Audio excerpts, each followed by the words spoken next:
Boa noite, irmãos. Obrigado aos irmãos da música.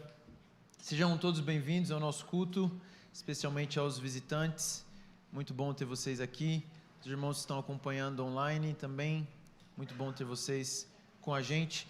Gostaria que você já tomasse a sua Bíblia aí e abrisse no livro de Gênesis, capítulo 4.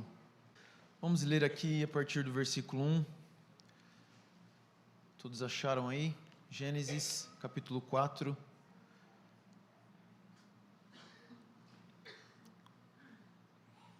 A partir do versículo 1 diz assim: Adão conheceu intimamente Eva, sua mulher. Ela engravidou e, tendo dado à luz Caim, disse: Alcancei do Senhor um filho homem. Tornou ela a dar à luz outro filho, Abel, irmão dele. Abel tornou-se pastor de ovelhas e Caim agricultor. Tempos depois, Caim trouxe do fruto da terra uma oferta ao Senhor. Abel também trouxe da gordura das primeiras crias de suas ovelhas. E o Senhor acolheu bem Abel e sua oferta, mas não acolheu Caim e sua oferta. Por isso Caim ficou furioso e ficou com o semblante abatido.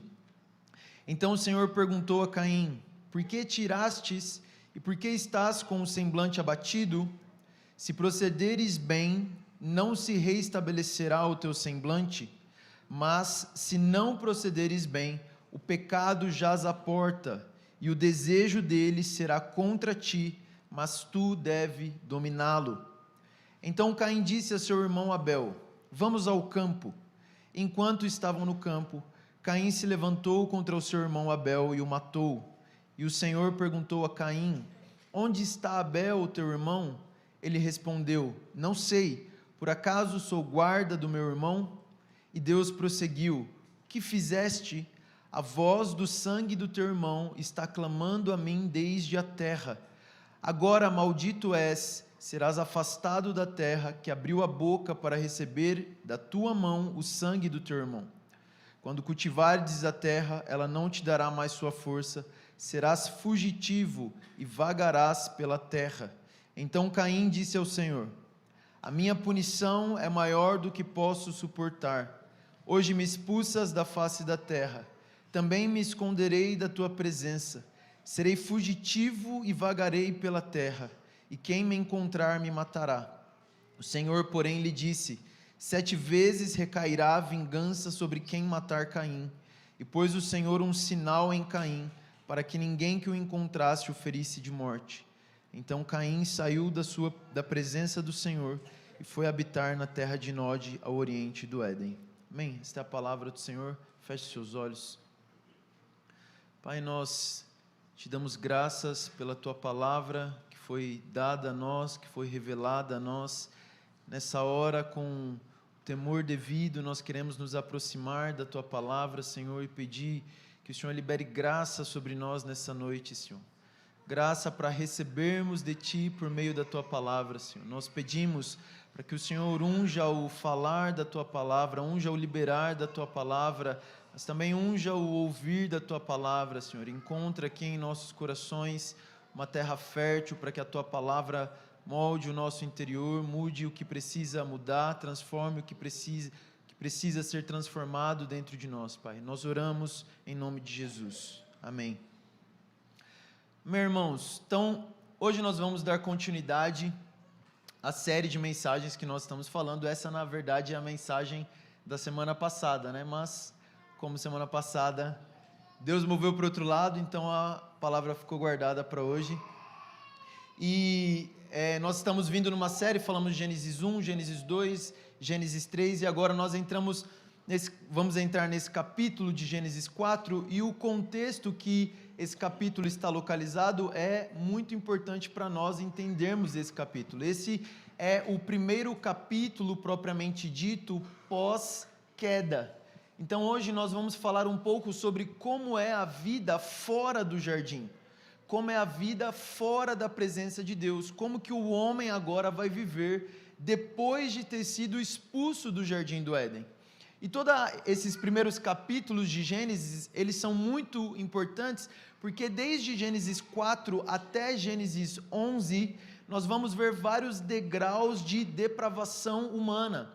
Então nós temos aqui um homicídio em Gênesis capítulo 4, depois Gênesis capítulo 6 nós temos o dilúvio, porque a maldade era muito grande sobre a terra. Em Gênesis capítulo 11 nós temos a Torre de Babel, e somente em Gênesis capítulo 12 é que as coisas vão aparentemente começar a melhorar. Então todos esses relatos aqui, do 4 ao 11, é um relato da vida do homem fora do jardim do Éden.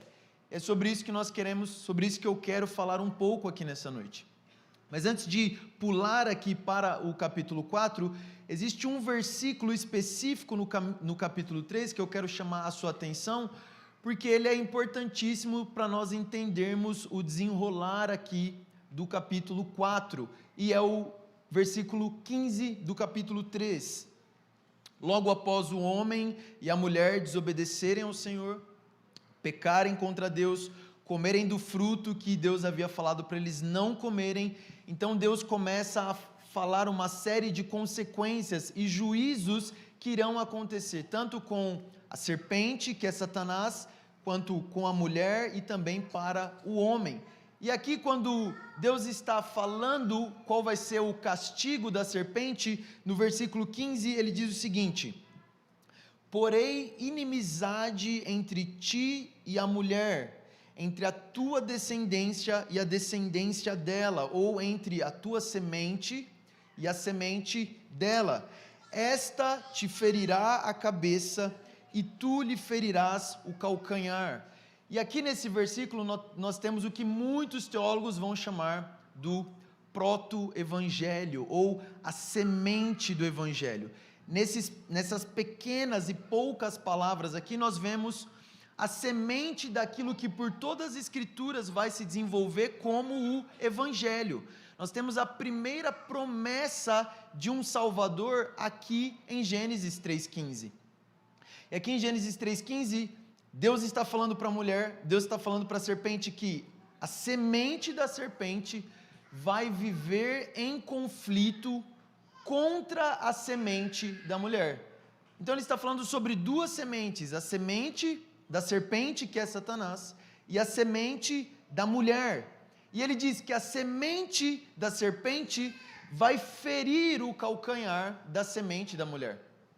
Mas o contrário é que a semente da mulher vai pisar a cabeça da serpente.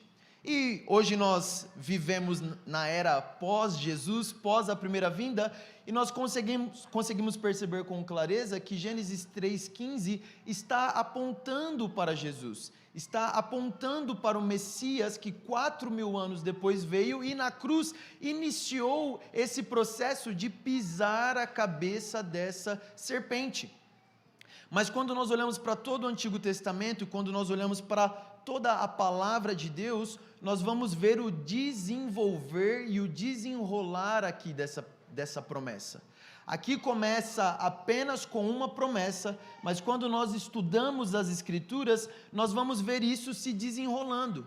Nós vamos ver essa semente de Satanás, a semente da serpente, em guerra contra a semente da mulher.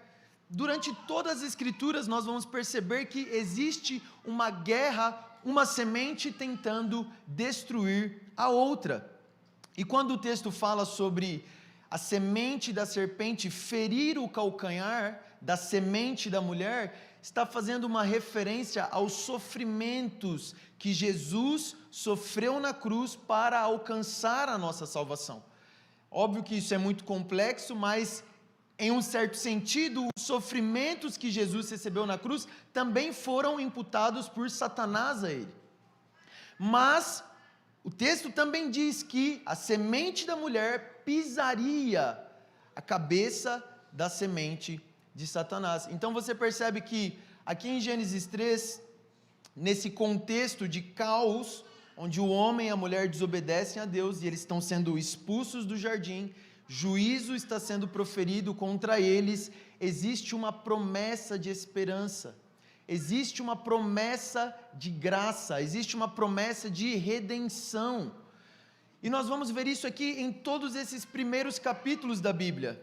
que por mais que muitas coisas ruins estejam acontecendo como consequência do pecado, esses capítulos iniciais da Bíblia são recheados de manifestações da graça de Deus. São recheados de manifestações do amor e da presença de Deus indo até o homem. E essa promessa em Gênesis 3,15 é uma dessas manifestações da graça de Deus. Quando no meio desse caos, ele promete que vai vir a semente da mulher que vai reverter toda essa maldição que aconteceu aqui em Gênesis 3,15. Quando eu estava lendo, eu fiquei me colocando no lugar de Adão e Eva, ouvindo essas coisas, porque eles estavam ali, ouvindo o que Deus estava falando para a serpente. Então eu imagino que a mente deles era: a gente bagunçou tudo, mas eu prestei atenção naquilo que Deus falou, de que vai vir um descendente da mulher que vai pisar a cabeça da serpente. Então o coração de Adão e Eva naquele momento, com certeza, se encheu de expectativa em relação a essa promessa, em relação a esse descendente da mulher. Tanto que depois Adão olha para Eva, que nesse momento ainda não se chamava Eva, e diz: o seu nome será Eva. E Eva significa vida. Adão entendeu aquilo que Deus estava falando em Gênesis 3,15. Adão entendeu que era do ventre de Eva que viria esse Messias, Salvador, Redentor, que iria desfazer toda essa maldição de Gênesis 3. Então ele olha para a mulher, e você lembra quando primeiro Deus pergunta para ele o que aconteceu, o que Adão fala? Foi a mulher que tu me destes. Mas agora, após essa promessa, Adão consegue olhar com novos olhos para a mulher dele, e ele olha para ela e diz: você vai se chamar vida. Do seu ventre a vida vai ser gerada, a vida vai ser devolvida a nós. Então, esse é o contexto de Gênesis capítulo 4. É assim que Gênesis capítulo 4 se inicia. E no primeiro versículo aí diz que Adão conheceu intimamente Eva, sua mulher.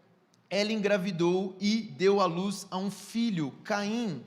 E Eva disse: alcancei do Senhor um filho homem. Nesse capítulo aqui, na vida após a queda, a vida após a expulsão do paraíso, nós temos o primeiro nascimento.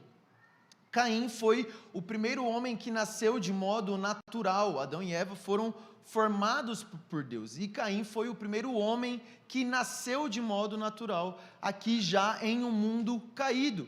Aqui nós temos também o primeiro culto não, mas nós temos um culto acontecendo aqui, nós temos o primeiro homicídio acontecendo aqui nesse capítulo 4, e nós vemos aqui no capítulo 4 essa disputa entre as duas sementes, e nós vamos desenvolver esse raciocínio aqui. Essa fala de Eva, quando ela olha para Caim, ela diz: alcancei do Senhor um filho homem. Ela está olhando para Deus e ela está reconhecendo que aquele filho homem que acabou de nascer foi algo que Deus deu a ela, foi uma dádiva que Deus deu a ela. E você precisa entender que o pano de fundo que eles tinham em mente era essa promessa de Gênesis 3,15. Então, as chances e a probabilidade de Eva e Adão terem olhado para aquela criança que havia acabado de nascer e lembrado de Gênesis 3,15, que diz que a semente da mulher iria pisar a cabeça da serpente. Então eles olham para aquela criança, a primeira coisa que possivelmente veio na mente e no coração deles é esse a criança que vai nos redimir. Ele é a semente que vai pisar a cabeça da serpente. Tanto que uma outra maneira de traduzir essa frase aqui, alcancei do Senhor um filho homem, uma melhor tradução poderia ser a seguinte: adquiri um homem, a saber, o Senhor. A forma como esta frase é escrita em hebraico, ela dá margem para esse tipo de tradução. Adquiri um homem, a saber, o Senhor. Isso muda tudo na frase, porque quando Eva diz, adquiri um homem, a saber, o Senhor, é como se ela estivesse, de alguma maneira, reconhecendo que aquele filho que viria dela seria um homem divino, seria um homem que teria algo da divindade nele. Portanto, quando Caim nasce nesse contexto, as expectativas que Adão e Eva têm sobre ele são extremamente grandes. Porque eles se sentem, obviamente, e o texto de Gênesis 3 diz isso, eles se sentem culpados por aquilo que aconteceu. E eles estão ansiosos por esse Redentor de Gênesis capítulo 3, versículo 15. Então, quando Caim nasce, essa expectativa em torno dele também é formada. E Eva diz: alcancei um homem, a saber, o Senhor. E o texto continua. Versículo 2: tornou ela a dar à luz outro filho, Abel, irmão dele. Abel tornou-se pastor de ovelhas e Caim tornou-se agricultor. Então aí nós temos o nascimento do irmão de Caim, Abel, e Abel ele era pastor de ovelhas e Caim agricultor. E pensando nessa passagem, eu fiquei imaginando como deveria ser o relacionamento entre Caim, Abel, Adão e Eva, porque naquela época não tinha Netflix, não tinha jogos de tabuleiro, não tinha muito entretenimento. Então, acho que eles conversavam bastante.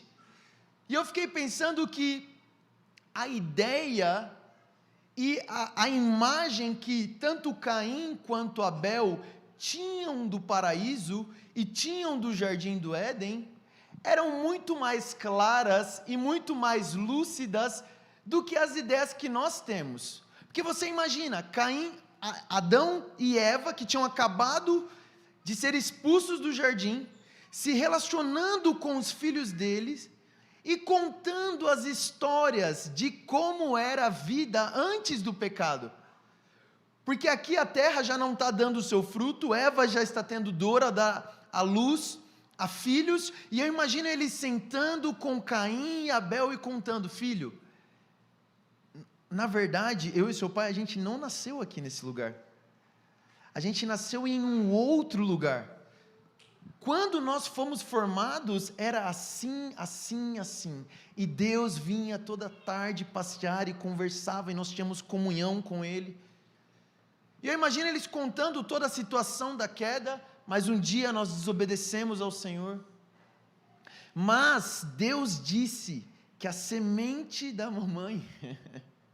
que a semente da mulher iria esmagar a cabeça da serpente. Então Caim e Abel, eles tinham uma concepção do jardim do Éden e daquilo que acontecia dentro do jardim do Éden, muito maior do que aquilo que nós conhecemos hoje. O conhecimento que eles tinham da vida no Éden era infinitamente superior ao nosso, porque com certeza Adão e Eva falavam, contavam as histórias, ensinavam aquilo que eles haviam aprendido com Deus no jardim do Éden. E o texto continua: tempos depois, no versículo 3, Caim trouxe do fruto da terra uma oferta ao Senhor. Abel também trouxe da gordura das primeiras crias de suas ovelhas. Então aqui nós temos esse primeiro indício de como Adão e Eva ensinavam para os seus filhos como era a vida no jardim do Éden. Porque nas outras pregações nós vimos que o trabalho de Adão no jardim do Éden tinha a ver com cultivar e guardar. E nós vimos que essas duas palavras, cultivar e guardar, são as mesmas palavras usadas em referência ao serviço sacerdotal, ao serviço dos levitas. O serviço dos levitas no tabernáculo também era cultivar e guardar o tabernáculo, oferecer adoração ao Senhor e zelar pelo ambiente da presença. Era isso que Adão estava fazendo no jardim do Éden. Mas agora nós vemos Caim e Abel oferecendo, levando suas ofertas ao Senhor. Quem foi que ensinou que precisava levar ofertas para o Senhor? De onde é que Caim e Abel tiraram essas informações? Porque a lei do tabernáculo, do povo trazer ofertas, é muito tempo depois. Mas aqui no quarto capítulo da Bíblia, nós já vemos Caim e Abel indo diante do Senhor, oferecendo as suas ofertas a Ele. E o texto ele não é claro, mas quando nós olhamos para a figura do santuário, nós vemos que existia um lugar específico onde as ofertas deveriam de ser levadas. As ofertas deveriam de ser levadas ao tabernáculo, as ofertas deveriam de ser levadas ao templo. Mas aqui não havia templo, o templo não havia sido construído, não havia tabernáculo aqui ainda nessa época. Mas qual era o lugar sagrado que existia aqui ainda nessa época? O Jardim do Éden. O Jardim do Éden nós vimos que era esse espaço sagrado onde Deus habitava. E quando Adão e Eva são expulsos do jardim, o que acontece? Um querubim da guarda é colocado no portal, na porta do Jardim do Éden, para que Adão e Eva não entrassem lá e comessem da árvore da vida. Só para você pensar um pouco, a expulsão de Adão e Eva do jardim, você pensa que é algo muito ruim, e mas no final das contas é uma expressão da graça e do amor de Deus a Adão e Eva. Porque se Deus não expulsa Adão e Eva do jardim do Éden, e nessa condição caída, nessa condição de desobediência, Adão e Eva comessem da árvore da vida, eles viveriam eternamente em uma condição de pecado. Então, quando Deus expulsa Adão e Eva do jardim do Éden, na verdade isso é graça. Na verdade isso é o amor dele por Adão e Eva, que ele não deseja que eles vivessem eternamente em uma condição caída. E isso possibilita a redenção de Adão e Eva e de toda a humanidade. Então, quando Deus expulsa Adão e Eva do jardim, ele coloca um querubim guardando a entrada do jardim do Éden. Ou seja, existia a possibilidade de entrar novamente no jardim do Éden. Senão não seria necessário um querubim com uma espada que zigue-zagueava, a tradução diz, diante da porta do jardim do Éden. Então eu creio que o lugar onde Caim e Abel iam levar essas ofertas era lá na porta do jardim do Éden, onde o Senhor habitava. Eles foram ensinados por Adão, era lá dentro que eu oferecia adoração, que eu levava minhas ofertas ao Senhor. Então, quando vocês crescerem, chegarem o tempo de vocês também vão levar as suas ofertas lá diante do Senhor. Então, eu creio que esse lugar que eles levavam as ofertas era ali, na porta do jardim do Éden. Mas o texto, ele continua, final do versículo 4, e o Senhor acolheu bem Abel e a sua oferta, mas não acolheu Caim e a sua oferta. Então aqui nós vemos que o Senhor ele recebe, ele acolhe a Abel e a sua oferta, mas ele rejeita Caim e a sua oferta. O texto ele não explica como é que eles ficaram sabendo que Deus aceitou Abel e a oferta dele, e nem como é que Deus rejeitou a oferta de Caim e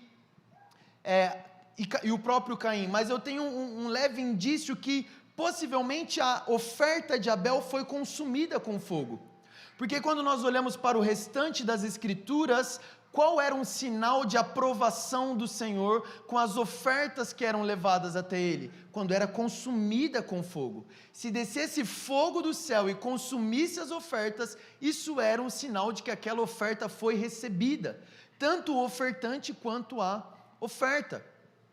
E existem muitas teorias do porquê que Deus aceitou a oferta de Abel e não aceitou a oferta de Caim. E o que muitas pessoas vão dizer, mas o texto não fala que é exatamente por isso, é que Abel levou ofertas de animais e derramou sangue, e Caim levou ofertas de cereais, de algo da terra.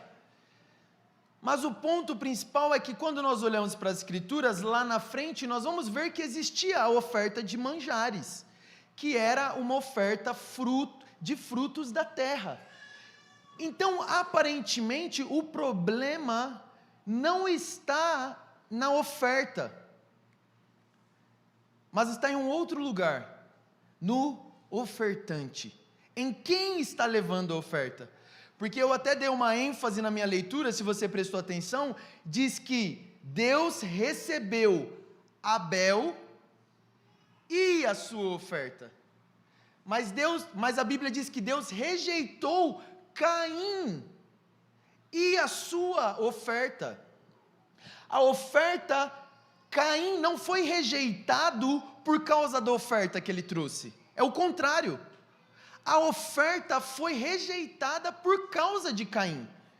Não tinha a ver necessariamente com aquilo que eles estavam trazendo diante do Senhor, mas com o coração que eles estavam levando aquilo diante do Senhor. E logo em seguida, o coração de Caim é revelado. No versículo 5, por isso Caim ficou furioso e ficou com o semblante abatido. O coração de Caim foi exposto, o coração de Caim foi revelado, ele ficou furioso com o Senhor. Como assim a minha oferta não foi aceita? A oferta não foi aceita não é porque Deus gosta mais de carne e não de legumes e vegetais. Hebreus capítulo 11, versículo 4 diz o seguinte: pela fé, Abel ofereceu a Deus um sacrifício mais aceitável do que Caim, por meio do qual foi aprovado como justo, dando testemunho Deus de suas ofertas, e mesmo depois de morto, ele ainda fala por meio dela. O ponto central que Deus recebeu Abel e as suas ofertas está nessa palavra, fé. Quando Abel se achegou diante de Deus para levar as suas ofertas, ele levou as suas ofertas, ele foi diante do Senhor com um coração cheio de fé. Pela fé, Abel ofereceu um sacrifício ao Senhor e as suas ofertas foram aceitas. Ou seja, quando Caim chegou diante do Senhor, ele chegou com um coração totalmente afastado do Senhor. Ele chegou com um coração totalmente sem fé, com um coração incrédulo diante de Deus. E o próprio livro de Hebreus, no capítulo 11, diz que sem fé é impossível agradar a Deus. E foi exatamente por isso que Caim não agradou a Deus. Porque ele chegou diante do Senhor, mas o coração dele não estava envolvido com aquilo que ele estava fazendo. O coração dele, de fato, não estava naquelas ofertas. Tanto que aqui o texto nos dá um indício de que o coração de Abel estava envolvido com aquelas ofertas. Porque diz que Abel ofereceu das primícias, da gordura das ovelhas. E a oferta de Caim foi simplesmente fruto da terra. Não diz que foi as primícias, não diz que foi o melhor fruto da terra, mas quando nós olhamos para a oferta de Abel, foi o melhor que ele tinha no rebanho. Isso implica em envolvimento com aquilo que ele estava fazendo. Fé havia no coração de Abel quando ele chegava diante de Deus. Ele reconhecia quem Deus era. E ele reconhecia que Deus era digno dele oferecer o melhor que ele tinha para o Senhor. E esse coração de Abel foi aceito pelo Senhor. E eu fiquei pensando, o que aconteceu com Caim? Por que Caim estava nesse lugar de ira? Fiquei pensando, talvez Caim ficou com aquelas palavras que os pais falavam para ele de um tal descendente na mente dele, e talvez aquilo se apossou tanto de Caim, e ele se achava tanto que seria esse descendente que iria esmagar a cabeça da serpente, que então ele parou de se envolver pessoalmente com o Senhor. Afinal de contas, eu sou o descendente que vai pisar a cabeça da serpente. Talvez foi isso que aconteceu com Caim. Talvez foi esse sentimento que foi gerado no coração de Caim. E versículo 6, continuando. Então o Senhor perguntou a Caim: por que tiraste? E por que está com o semblante abatido? Se procederes bem, não se reestabelecerá o teu semblante? Essa aproximação do Senhor é exatamente sobre isso que nós estamos querendo falar nessa série. De que o propósito supremo de Deus é encher a terra com a glória dele. Encher a terra com a presença dele. É isso que nós queremos dizer com a presença de Deus, é o sentido da vida. Que a vida está caminhando para essa direção. A terra está caminhando para essa direção de ser cheia da presença de Deus. Apocalipse 21, quando a Nova Jerusalém desce do céu, diz que o próprio Deus estará com eles. Paulo em 1 Coríntios 15 fala: e Deus será tudo em todos. Não vai existir 1 centímetro quadrado dessa terra que você olhe e que você não veja Deus. A presença de Deus, a glória de Deus encherá toda a terra como as águas cobrem o mar. Não existe 1 centímetro de mar que não tenha água. O propósito de Deus é esse: encher a terra com a glória dele. Encher toda a terra e todas as pessoas da presença dele. Mas como é que ele vai fazer isso? Qual é a maneira pela qual Deus vai alcançar esse propósito? Fazendo intervenções com a presença dele, entrando na história, se envolvendo na história, se relacionando com o homem. Deus não é um Deus que deu a cordinha no mundo e está olhando o circo pegar fogo. Olha só o que acontece, assim que Deus rejeita Caim e a oferta de Caim, ele vai até Caim, ele vai procurar Caim, ele pergunta: Caim, por que seu semblante está abatido? Por que você está irado? E essa pergunta que Deus faz, ela pressupõe que Caim sabia o que era o certo a se fazer.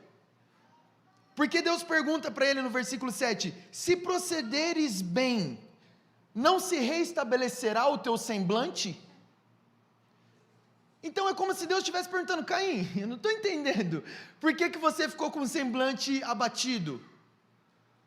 Você não sabe que se você se achegar a mim com o coração correto, o seu rosto não vai ser envergonhado? Você não será humilhado? Por que você está com o semblante abatido? Você sabe qual é o certo a fazer, mas o ponto central é o seguinte: mesmo Caim tendo oferecido algo sem o coração dele estar envolvido, em incredulidade ao Senhor, o Senhor se aproximou de Caim, e o Senhor está abrindo a porta para Caim se arrepender. Ele está próximo de Caim, e ele continua dizendo a ele: mas se não procederes bem, o pecado jaz à porta, e o desejo dele será contra ti, mas tu deve dominá-lo. Então Deus está dando avisos para Caim, Deus está alertando Caim, Deus está chamando Caim ao arrependimento, Deus está se aproximando, a sua presença relacional, é isso que nós estamos querendo dizer, um Deus que se aproxima, que se envolve, mesmo quando você peca, Ele vem e pergunta para você: onde estás?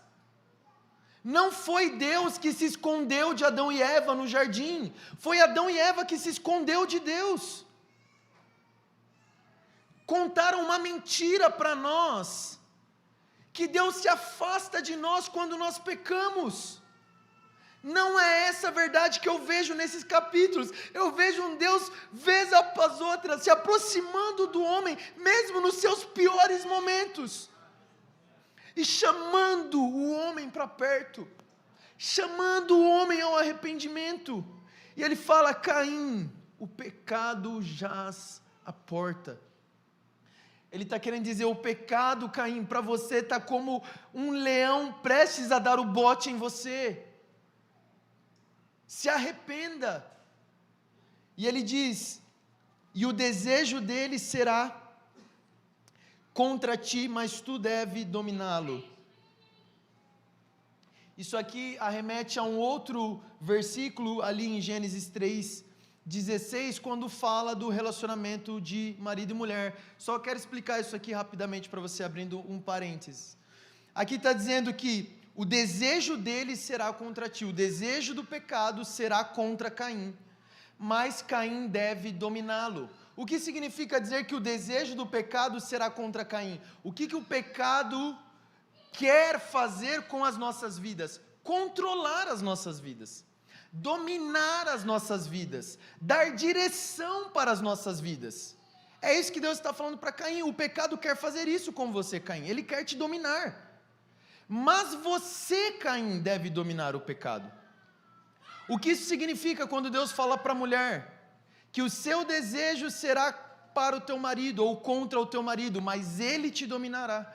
Que depois da queda existe dentro da mulher esse desejo de dominar sobre o seu marido, de exercer autoridade sobre o seu marido, e em resposta, por causa da queda, o marido quer exercer a sua autoridade, a força contra a sua mulher.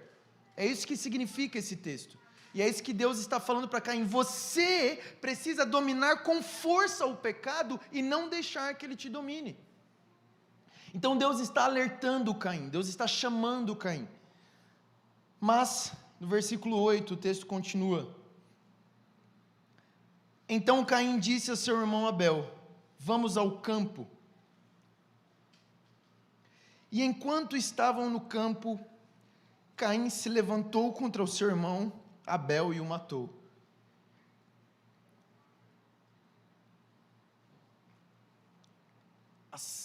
A chamada ao arrependimento, o alerta do Senhor não impediu que Caim assassinasse o seu irmão. E no quarto capítulo da Bíblia, nós temos o primeiro homicídio da história.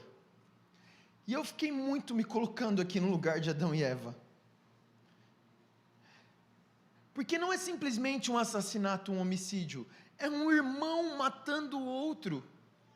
Isso aqui é consequência do pecado.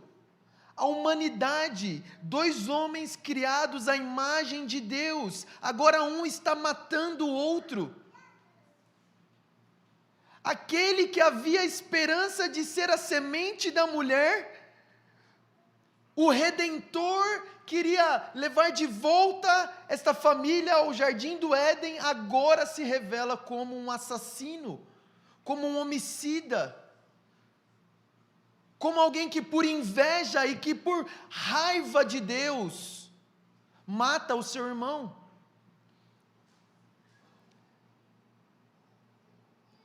Primeira João capítulo 3, versículo 11 e 12 diz o seguinte: porque a mensagem que ouviste desde o princípio é esta, que nos amemos uns aos outros e não sejamos como Caim, que pertencia ao maligno e assassinou o seu irmão. E por que o matou? Porque as suas obras eram más e as de seu irmão eram justas. Aqui João está nos dizendo que aquilo que Adão e Eva estavam pensando era exatamente o oposto. Adão e Eva estavam achando que ele seria o descendente da mulher que pisaria a cabeça da serpente, mas na verdade Caim é um descendente da serpente. João fala que Caim pertencia ao maligno, e por isso ele mata Abel.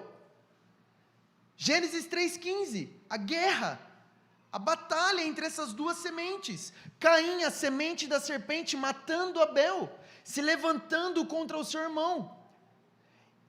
E é por isso que lá no Novo Testamento, os fariseus ficam tão irritados quando Jesus e João Batista chamam eles de raça de víboras.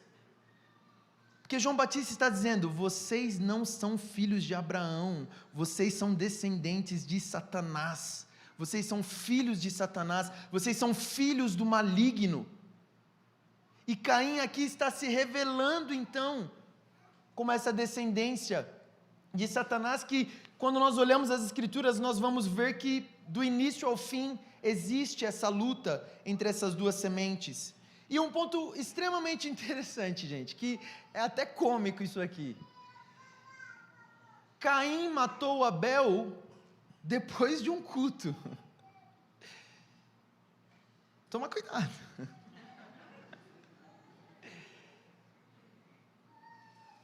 Mas isso mostra para mim que a atividade religiosa em si não significa nada.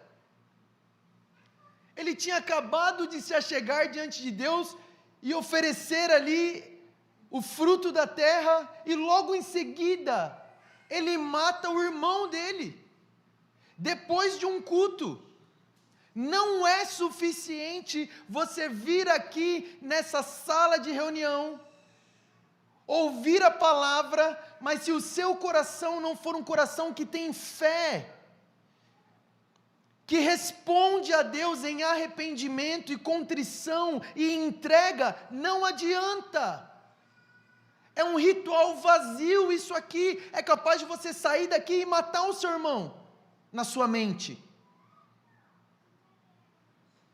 Não é suficiente simplesmente apresentarmos nossas ofertas, se elas não vierem acompanhadas de um coração que teme e que conhece verdadeiramente quem é o Senhor.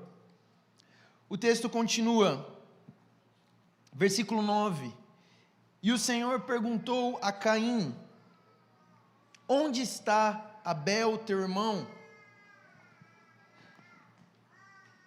Assim como lá no jardim do Éden, quando Deus pergunta para Adão e Eva: o que fizestes?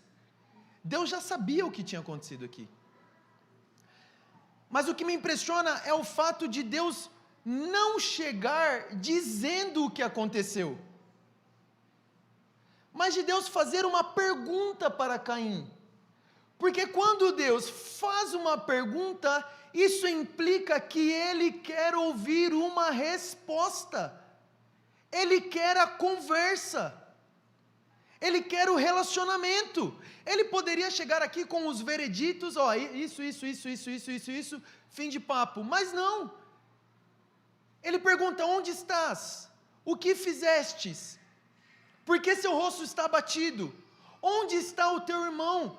Deus, inúmeras vezes, estende a mão ao relacionamento, estende a mão à oportunidade de graça e de misericórdia, estende a mão oferecendo arrependimento, porque nesse momento aqui Caim poderia falar a verdade, mas ele mente para Deus.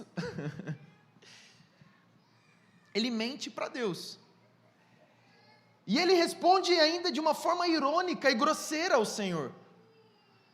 É como se cada vez mais o coração de Caim estivesse sendo tomado pela maldade, e cada vez ele está chegando num nível onde é difícil voltar atrás.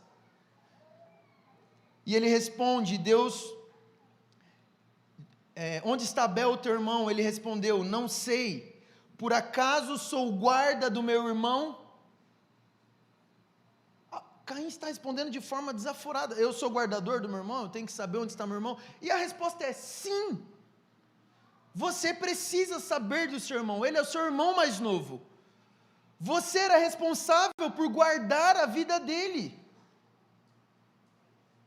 Mas o que Caim não imaginava e o que Caim não sabia é que o irmão que ele tinha silenciado estava clamando a Deus, e não adiantava ele mentir para o Senhor. Versículo 10: e Deus prosseguiu: o que fizeste? A voz do sangue do teu irmão está clamando a mim desde a terra. O sangue de Abel estava clamando ao Senhor por justiça, por ser vingado, como aquelas almas que estão debaixo do altar em Apocalipse. Elas perguntam: até quando, ó santo, justo e verdadeiro, não vingará o nosso sangue? O sangue de Abel estava clamando ao Senhor por justiça, para que a sua morte fosse vingada. E o texto continua, versículo 11: agora maldito és tu, serás afastado da terra, que abriu a boca para receber da tua mão o sangue do teu irmão. Quando cultivardes a terra, ela não te dará mais a sua força. Serás fugitivo e vagarás pela terra.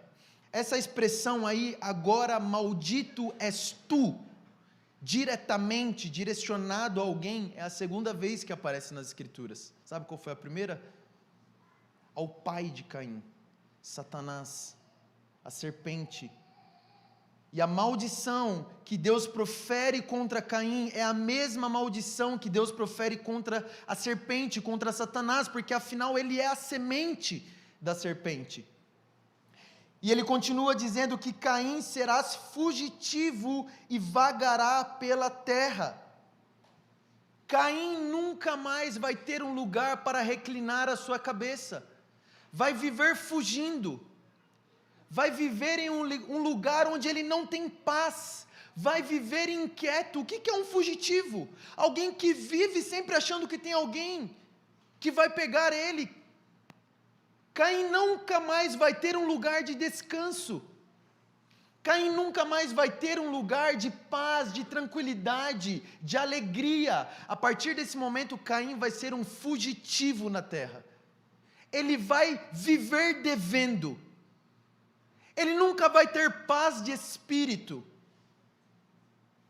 ele sempre vai estar nessa condição de que está faltando alguma coisa, ele sempre vai estar nessa condição de eu preciso de salvação, mas não vai encontrar. Viver fugindo, não vai pertencer a nenhum lugar. Você já consegue imaginar o quão terrível isso é? Você não conseguir sentir pertencente a nenhum lugar, você todo momento sentir essa solidão, que é a solidão de alguém que está fugindo, de não conseguir dormir, porque a qualquer momento podem te capturar. Essa é a maldição que está sobre Caim, essa inquietação que nunca será resolvida. Ele vai ser um fugitivo pela terra. Versículo 13: então Caim disse ao Senhor: a minha punição é maior do que posso suportar. Aqui você pode pensar, nossa, será que brotou algum arrependimento no coração de Caim? No máximo um remorso, porque ele não está dizendo que a minha punição é muito grande, por causa daquilo que eu fiz contra o meu irmão, eu estou arrependido daquilo que eu fiz contra o meu irmão, contra o Senhor. Ele está dizendo, essa punição é maior do que eu posso aguentar. Ele está pensando em quem? Nele mesmo. Ele está pensando nele mesmo. Lutero, ele define o pecado como o homem encurvando-se a si mesmo. E é exatamente isso que Caim está fazendo. Não existe arrependimento, existe um remorso, porque ele está sentindo que essa punição é demais para ele. Versículo 14: hoje me expulsas da face da terra, também me esconderei da tua presença, serei fugitivo e vagarei pela terra, e quem me encontrar me matará. Essa expressão é muito interessante. Hoje me expulsas da face da terra. O que isso significa? Será que Deus expulsou Caim do planeta? Mandou Caim viver em outro planeta, não no planeta Terra. Vai viver na lua agora, Caim. Quando Caim diz que agora me expulsas da face da terra, obviamente, não está falando do planeta Terra, que havia sido criado. Quando Caim diz que hoje me expulsas da face da terra, ele está falando, você está me expulsando desta região onde você habita, da terra do Éden, da região da terra da tua presença. Adão e Eva foram expulsos do paraíso, agora Caim está dando um passo além disso, ele está sendo expulso para mais longe ainda do paraíso, nem na região do Éden ele vai poder viver, nem na terra onde Deus habitava ele poderia viver, E ele vai viver a partir desse momento como um fugitivo errante. E ele diz: também me esconderei da tua presença. A mesma coisa que Adão e Eva fizeram no jardim, se esconderam da presença do Senhor. Versículo 15. O Senhor, porém, lhe disse: 7 vezes recairá a vingança sobre quem matar Caim. E pôs o Senhor um sinal em Caim, para que ninguém que o encontrasse o ferisse de morte. Irmãos, você consegue ver a graça de Deus escancarada nesse texto? Porque Caim era o filho da serpente, era digno de morte, assassino do irmão. Em um ato de graça e de misericórdia, Deus marca a vida de Caim para que ninguém o matasse, porque mesmo sendo filho da serpente, ele era a imagem de Deus. E Deus estende a graça dele, Deus estende a misericórdia dele a Caim, um assassino. Esse é o nosso Deus, esse é o Deus que nós servimos.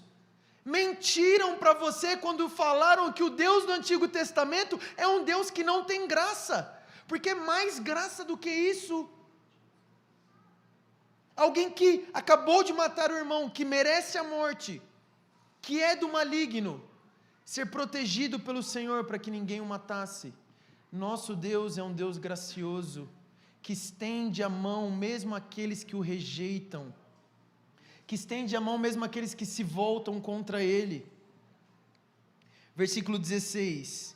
Então Caim saiu da presença do Senhor. E esse saiu aqui, literalmente ele saiu da presença do Senhor. Porque olha o que o texto diz: e foi habitar na terra de Nod. Nod significa errante, ao oriente do Éden. A partir desse momento, Caim ele se torna alguém totalmente alienado de Deus. Caim entra naquilo que Paulo fala, ser entregue aos seus próprios desejos. Ele entra num lugar que é impossível que ele volte novamente.